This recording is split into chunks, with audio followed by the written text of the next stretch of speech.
All right, back in action. So I wanted to bring you in here because the point of these podcasts is to add value to our networks, cross-collaborate and stuff like that. We're both in the sales business and share with people some information they may not know about or introduce people to some contacts that they might not have. So I see you all the time out and about in the field. You're crushing it in a whole bunch of different ways that I wanted to dive into a little bit, ask you some questions about. So you are in commercial real estate. Correct. And you work for? JLL. JLL, nice. Yeah. And how long have you been with them for? So this is my second stint at JLL. I started my career for 5 years at JLL. I was then recruited to Colliers, where our buddy Tyler works. Yeah. And then about a year and a half ago, I was recruited back to come to JLL, which I was very happy to do so because I always love working there. Yeah. And I've been back for about a year and a half, so total career time, call it 8.5 years in commercial real estate. Nice. And how's the market these days? For what I do, which is retail and restaurant use leasing in the urban core market, so where we are right now in Brickell, Wynwood, Gables, all the way up to Broward County, Las Olas, Flagler Village, West Palm Beach, Clematis Street, it's been great. Yeah. There's been a huge shift and essentially boom, post-COVID. Not only have groups expanding that already had a presence here, but coming in from New York, Chicago, LA, all trying to get their hands on a piece of the South Florida action because there's been so much growth overall, both office, people moving here in droves. And overall, the market for us has been great. Yeah, I know overall for commercial real estate on the leasing side, because I only do leases, from what we hear when we talk with our colleagues, has been strong across the board, including office and industrial. So no complaints being here in South Florida. The rest of the country, I'll let them answer that. But for South Florida, has been great. And how do you source, because you've told me you've done stuff at Chipotle, stuff at all the Negroni, all these big places. So are you finding these tenants yourself? Is Colliers or is JLL now assigning them to you, or how does that work? Yeah, so it's a little bit of both. So what I focus on is not just one side of the business, tenant rep or landlord rep. I have probably a 70% split leaning towards more of the landlord side, so meaning I represent developers and new mixed use assets, so residential, office, hotel above with retail on the ground floor in those urban core markets that we were talking about before. Yeah. So the Chipotles of the world, for example, that was us representing the landlord and going out and sourcing, having meetings with the tenant rep broker who reps Chipotle to bring them to our site and sell them on it. Same thing with Negroni, which was our client at the time was Citizen M Hotels. So we flew up to Citizen M in New York, met with them. We got hired as the exclusive rep for their ground floor flagship retail space. And we went out, and our job is to source the tenants and bring them everyone best in class and negotiate the deal. Nice.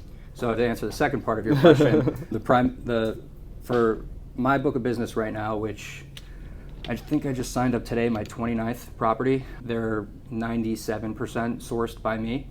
So it's through relationships that I have in the industry that I've met over the years, referrals from other clients that have relationships with developers that are about to break ground and that want to get in touch with someone to kind of design and talk about the retail and underwriting. It's definitely more self-generated than through the company. The company has a great platform to pass business because we're nationwide with 100,000 employees across the country, but my specific book of business is mostly coming from myself. That's awesome. So you said 29 properties? Yep. In what period of time? So I've signed them up. I've been at JLL for about a year and a half, and that number fluctuates because if the space is leased, I don't really count that property. Of the 29, there's at least 1 or 2 vacancies, if not more, depending on the size of the project, but it's not a large Publix anchored shopping center with 10 potential vacancies, always underneath one of those mixed-use new developments with either 1, 2, or maybe 3 spaces at most. Yeah. So you got to keep the funnel going because if we do a good job, that means the property is gone. Yeah. It's leased and the client is happy. So I want to replenish that because at no time I would say I would like to have anywhere under 25 quality properties to work on. Yeah, that's awesome. So it sounds like you're doing great, right? Those numbers sound strong. Yeah. We have a great team. Got a junior broker who's been great that we work on probably half the properties together. A few other colleagues in my office that we work on things here and there, but overall, no complaints and chugging away. That's awesome, man. Congrats. That's amazing. Thank you. So what makes you essentially? How do you navigate them? You obviously have your contacts, but specifically, like, how is Jon excelling in this industry? That's a good question. I would say for me, what separates me from, I guess, the competition is just the track record of success in some of these more high-profile markets. After the successful lease-up of the SLS Lux, which has the Chipotle that we alluded to, Ojo de Agua, Belilo Pizza, Kaori Sushi, that was very much main and main, the best real estate and the best market arguably in the country right now in Brickell. Yeah. Once that was successfully done, it makes pitching other similar business a little bit easier because we can revert back to our track record. But on top of that, I think clients like working with me because I'm extremely responsive. I'm a little bit laid back sometimes to a fault. So for the most part, most of my clients can appreciate that. I don't get overwhelmed easily, and we have to handle a lot and be ready to think on the spot, which is a strength of mine. But at the same time, I will lose out on business if I'm pitching against someone that requires maybe a more polished broker, wearing a suit and tie, which is just not my personality. And that's okay. There's a place for everyone, I feel, and there's enough to go around. But I think people want to work with me because they want to work with people they like. And on top of that, we have great experience. We know what we're doing. And we've worked with some of the biggest, most institutional, reputable clients, landlords, and tenants. That's awesome. So it speaks for itself. Yeah. So I think it starts with authenticity initially, is being true to yourself. And I think, man, one of the things that I notice about you, and one of the things I think that you excel at and that I admire about you, is your ability to connect with people. I think you do a really great job of bringing people together. I feel we're friends. We don't spend a ton of time together, but I still feel pretty connected to you, whether it be through just chatting, social media, just coming to some of your events, stuff like that. I think you have the ability to really bring people together and for the greater good in some cases, or just for networking and stuff like that. Yeah, I think that's an amazing trait of you, of course, man. And I know you do some events as well. Future of Real Estate. Follow on Instagram. F4, seriously, man. Planning this happy hour that we're doing today, I saw how much work goes into just doing a happy hour. Yeah, it's a lot. Which is a lot. And then yours, the ones that I've been to with you, have been wildly successful. So I guess pushing through to a little bit of a different speed here. So how have you grown into the guy who is able to do things like that and able to connect people and host events like that at that scale? Yeah, definitely persistence. The Future of Real Estate group that you're talking about started when I was 6 months into the business, and I had no clue what was going on. I didn't know about that at all. That's awesome. I was 6 months in, and I went to a couple of BizNow events, which are great and very productive, but I felt overwhelmed. Everyone there is more senior than me, being new in the industry, and you listen to speakers for about an hour and a half. There's maybe 10 minutes of networking and coffee before and 10 minutes after, and then everyone's on their separate way. So I had the idea to bring a couple friends together. We went to a rooftop bar, Pawnbroker, one of the OGs. I'm not there anymore. There's a couple of us. We met, and I said, let's just talk about what we're working on, and said, bring someone from your office next week. So then we had 7 people, and then we had 15 people, and then 25 people, and then it just grew organically. But it was not easy to go from the 3, 4, 10, 15, 25 to some of these events we've done recently, 150 people. It's a lot of follow-ups. Hey, please come to the event. Check it out. I had to guilt trip some people to show up in the beginning. But then once they showed up, they realized this is something that's not as stuffy as some of the more corporate buttoned-up events. It's pure happy hour networking. You can go there, grab a drink. We have different sponsors. Maybe I'm sitting with a future sponsor at one of the upcoming events. We'll see. We'll talk about that after. But we just wanted to create a safe, relaxed place to talk with your peers in a setting that's not intimidating. It seemed to work, and everyone wants to keep coming back. That's awesome, man. Congrats. That's amazing. I had no idea how long you guys have had that. I thought 4 was like a year or 2 old. Yeah, no, it's been a long push. That's amazing. And I think, having gone to some of your events, they are like, there's to the point where sometimes we go to a bar and it's almost 2-packed. It's like when you had it at 1K Raw, when you had it at we're running out of venues to have it at now because there's so many people that show up, and there's only so many new places that can hold 120, 150 people, which is good and bad. We've gotten some feedback, and I like to listen to people's feedback. Some people like that it's a free-for-all and you never know who you're going to run into because there's so many people there. Others have said maybe we should do some more focused, smaller events, which is actually what we're trying. This upcoming Friday at Giselle, for the first time ever, capped at 80 tickets. And if you don't have a ticket, they're free tickets, but still, it's just more validation that you actually signed up. You can't go. And the point is, we want to see and scale it back down. Will this be more conducive to networking in a more intimate setting versus the free-for-all that some of the events tend to be? But they're all good, but we listen to some people, and you're right, they can be very, very rowdy, so to speak. That's why people like it. So we'll see. It depends, but also, like, to your credit, you can get together a ton of people, but if they're all different and don't have any common interest or common focus, they're not really going to want to come back. If you go to an event and it's just a bunch of people who are out of your age group or out of your whatever, it's a ton of people, but it's not going to be enjoyable. But I feel like every time you have an event, the demographics are similar, the vibe is similar, the people are all on the same speed. So I imagine you've done some sort of targeting to be able to get certain demographics. It's anyone in commercial real estate. Yeah. It doesn't need to be a broker. So you can be a developer, owner, attorney. You can be in the mortgage industry. Yeah. Anything that kind of touches commercial real estate even a little bit, we've had property management folks show up. Yeah. And the age group, when I started it, I was early 20s. Now I'm not anymore. Now I'm early 30s. So the past of real estate, the present to be more positive, not the future. I don't know. But yeah, the goal was always call it under 40, but I've always left it very open-ended, and I can tell you we've had very senior level people show up because they've wanted to come and use it as a recruiting tool to meet young talent, and also just pass on knowledge to the future generation. So people have gotten to talk to the chief investment officer of Styles, or my dad's even showed up, who's the Eastern team leader for L&R and Starwood for asset management.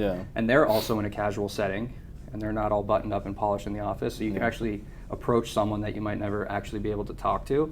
And they're more open, you're more comfortable, so you get to interact with people that are very senior in the business to grow your contacts that way too. I was going to allude to that too. I imagine being a leader of something similar to FOR or something like that, it shows your leadership abilities, your organization abilities, your connection abilities. You're hyping me up. I love this. Well, you, but everybody else too, right? Yeah, of course. You and everybody else. So that's something that employers seek and brokers look for, and people probably come to you and say, hey, listen, man, I saw you did this event. I saw how you're able to organize and to bring a bunch of people together. I want to work with you. I want to collaborate with you. I want you. I'm sure you've gotten business. Yeah, some of my best clients, right? I've Related Group I got from first time I ever met Colin Mahoney. It was at a FOR event. He worked at Related Group, and it's one of my best clients now. I know at least 10 people have switched jobs because of someone that they've met at the FOR event, whether they got poached, recruited, they formed their own company, because you never know, and it's been going on for almost 8 years. So it's not, hey, I'm meeting you for the first time. It's, I've been hanging out with you for 6 years. You're more of my friend than a colleague at this point. So it's super natural and easy. Yeah, which is a huge thing in our business, is really developing that relationship with somebody and getting personal with them, and then business follows right after. Yeah, it's easier to work with a friend or someone that you're familiar with versus 100%, a cold intro. 100%. That's awesome, man. That's awesome. What is an ideal referral for you? Like somebody who's watching this says, I want to work with Jon. What would be the best kind of client? So it could be twofold. On the landlord side, anyone that is watching, if they work for a developer or they have a connection to a developer, our institutional clients range from Related Group, Fairfield, Gray Star, Rockpoint. So someone that is building mixed-use assets with retail on the ground floor. If they're in anywhere in core South Florida, even in the suburbs, we have a great guy that does suburban work too.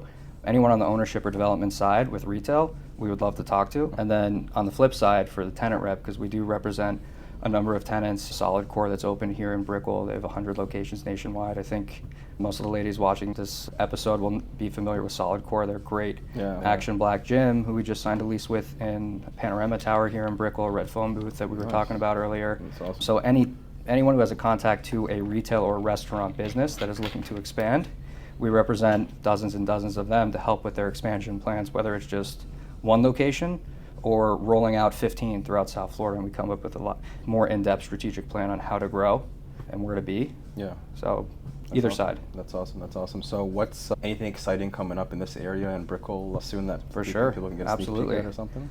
So Red Phone Booth, shout out to them because they just opened 4 or 5 months ago. That's a very, very unique 1920s prohibition themed speakeasy where we were talking about you need a code to get in, which you can get either by signing up for a membership, getting a code from a member, or they've been selective with giving it to certain hotel concierge, SLS, the W, Citizen M will have it at the front desk. Some of the waitresses at Komodo and Moxie's. So you can find the code because there's a little cool factor. You have to find how to get in. Hide and seek, But they've been doing great since they've opened. Full restaurant, bar, cigar lounge. So I would definitely recommend visiting them. Action Black Gym was a great deal that we did in Brickell. It was signed 45 days ago. That's where I live in Panorama. So that's opening above the Jason Maximus. Okay. So Action Black Gym is from Colombia, where they have worldwide over 100 gyms. And their concept essentially is every single boutique fitness operator under one roof. So for their full scale operation, they'll have what they call modalities, which is their different classes. So they have 12 of them. They'll build out a room, for example, called Jab. And that's a class where you can go and it's like a rumble boxing. Nice. Then they have a cycling. Then they have just a boot camp style class. They have a glute class. So you can go and in theory need one membership, pay $200 a month. You don't have to have a Rumble membership, a Solid Core membership, an Orange Theory Berries membership. You have one and you can take any class at any time. In addition to them having a big social component, they have a bar inside the gym, which is a little counterintuitive, some say, but it still creates an atmosphere that you want to hang out and spend time there. Yeah. And they have something called Reset, which is IV therapy and sports recovery. So it's essentially every gym that you can imagine outside of a big box Equinox in one. So it's just a bunch of really cool curated classes under one roof. Yeah, sounds unique. Yeah, I got you on a membership. That's awesome. When it opens. When we just signed the lease, so probably this time next year though. Yeah, it'll be about 12 months or so. Yeah. That's about how long Hopefully 10 months. Yeah, that's awesome. That's awesome, Yep. man. Cool. So switching gears a little bit and maybe kind of wrapping it up, what do you know about residential lending or residential real estate? I got to learn quick because I'm probably going to be in the market to buy a house soon. Yeah. I know what I think the average person knows, but not the nuances. Yeah. And I know interest rates are too high. Yeah, they are, unfortunately for us. So you're up in Fort Lauderdale now? Correct. And how old are you?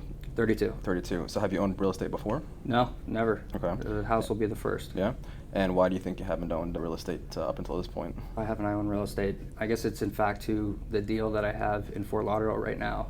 If anyone found out how cheap my rent was, no one would believe me. Yeah. But it's basically, it feels like I'm paying rent in 2015, really? and not 2024 for a great townhouse. Yeah. The landlord just knows and trusts my girlfriend and I, so he hasn't asked. He raises it $20 a year. That's crazy. So that's the motivation why there hasn't been a rush to purchase a house, but at the same time, I definitely am ready to have my own place. Yeah. So I know my girlfriend is as well. Got to get my own pool. So we want to stay in the Fort Lauderdale area, somewhere in Victoria Park, Rio Vista, but we'll be in the market soon. I know who to call. Yeah, there we go. Let's That's go. to hear. That's awesome, man. Yeah, it's tough when you're comparing the rent to own kind of monthly payments these days. Like back in the day when I first got into the business, 2015, 2016, a lot of the times we would go and present to renters in different buildings here in Brickell and compare the rent to buy option and say, like, you can do 3% down, payments will be relatively the same, you don't have to come to a table with too much money. And unfortunately now it's a little bit skewed when it comes to mortgage payment versus rent. So we're really trying to approach it from an equity perspective, where we're letting people know, yes, you're not going to get that cash flow, or the payments are going to be a little bit different. But when you look But you're at, still owning it. Yeah. So when you're looking at some, especially in Miami with appreciation, how it is with residential real estate, 5-10% sometimes. I need to take that amount and amortize it month over month. Okay, I might be paying $500 a month more, $1,000 a month more in some cases to own versus rent, but then I'm making $2,000-$3,000 a month, let's say, in appreciation, equity, stuff like that. So that's the approach I've taken personally in my investments in buying and selling, and the approach that a lot of our clients take. But it's tough sometimes. It's tough to paint that picture, and it doesn't make sense to everybody. For you, in your case, if you're getting a really good deal on a place and you're looking at a place that's comparable, that just the interest on that loan is going to be similar to what you're paying on rent, it makes things a little bit more challenging. In a perfect world, I'd prefer to stay where I'm at, renting, and put my money into a commercial real estate investment, which my girlfriend does not agree with because she wants a house, and I totally understand most people do. Yeah. I think personally it's smarter to have my money working for me instead of just sitting for a house, which I know it will appreciate and does all that. But that would be my ideal scenario because I have such a sweetheart deal, call it, and I anticipate that would continue to go on for the foreseeable future. So I'd rather take that large chunk of cash and put it into something that's really going to appreciate through value add strategy, with either do it myself with a few friends. Since this is my bread and butter, what I do for my job, I could buy retail property, find tenants for it, raise the rents. I know what to do. So that's the probably smarter thing to do, but I know in hindsight it'll be harder to actually enact that plan because there's a lot more risk. Yeah. So what does that look like? I have no idea. So you would buy like a restaurant or a bar or so I'd want more of not just a single tenant. So I'd want, call it a strip center with 5 or 6 tenants. Ideally something that's been neglected, run down, has under market rents and flexible lease terms. If I were to buy something and it's fully stable, the last guy or girl who owned it put in all the money to renovate it, all new storefronts, raise the rents, and then I was purchasing it, there's no value add in that. Then it's a cash flow play.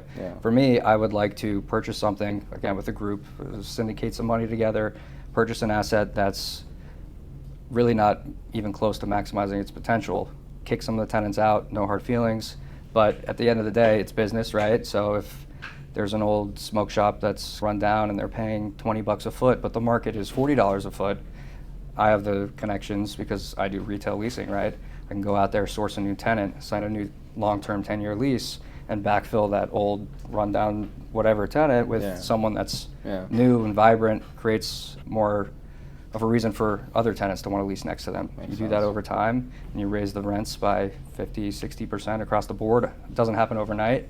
Then you sell it, and double, triple your money. Yeah.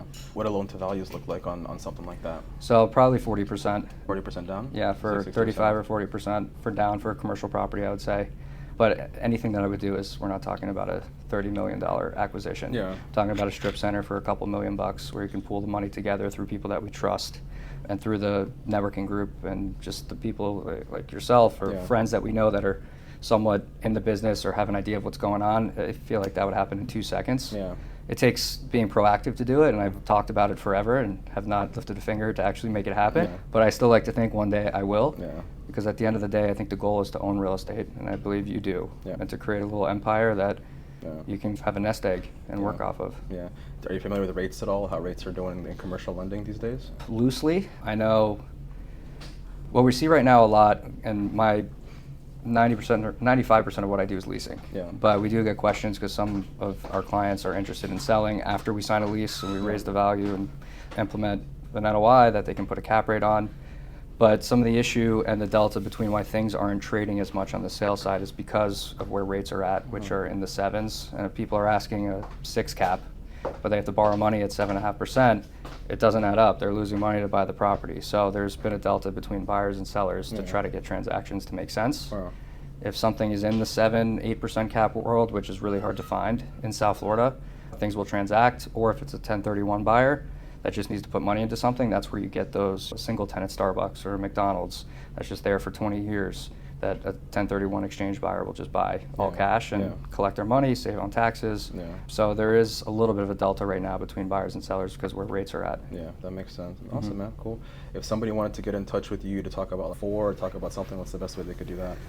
So the best way, email me, call me, jonathan.rosen@jll.com, my cell.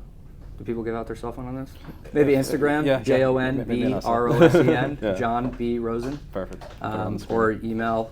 I'm pretty easy. I'm addicted to my phone. Yeah. You got to be quick to respond. So if anyone's got questions, want to come to a 4 event, we have this one next Friday that's unfortunately sold out, but another one in September coming in Brickell. But whenever they want, happy to answer questions. Hopefully get some referrals, talk about some business, or just give general advice. I'm here. That's awesome, man. Yeah, no, you're a real stand-up dude, John. Thank you for making the time to do this for me and for being on here.